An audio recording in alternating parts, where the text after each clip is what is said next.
what is the cookbook or cooking website that America or your respective country is missing? Insects, protein, texture, and taste? Desserts that are actually seriously really good for you, I'm not kidding.com? Dirt.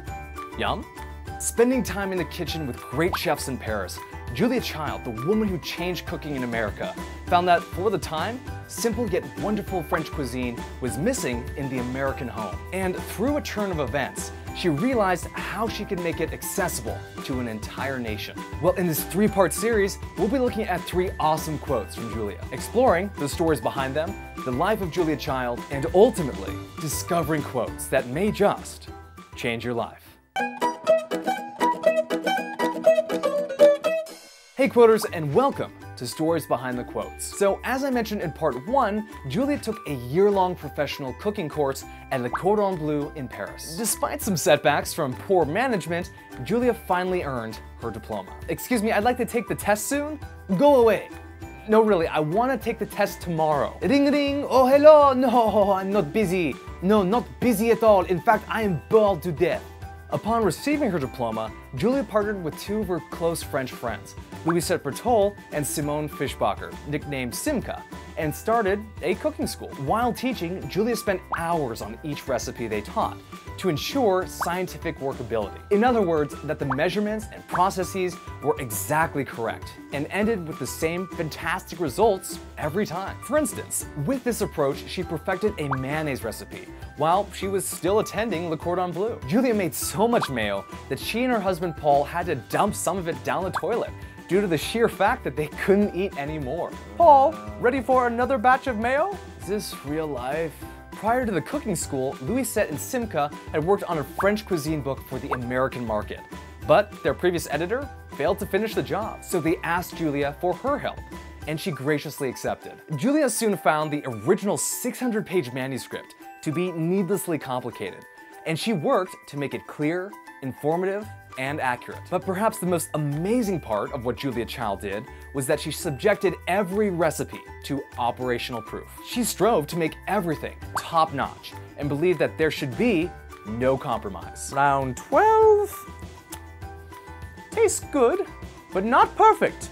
Back to the beginning. Julia's motto from the start was, "You have to do it and do it until you get it right."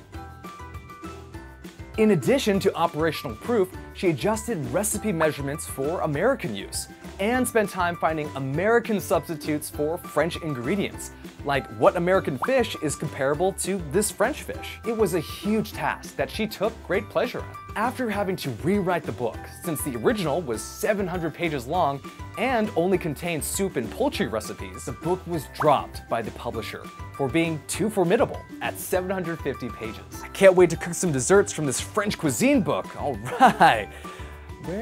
Where are the desserts?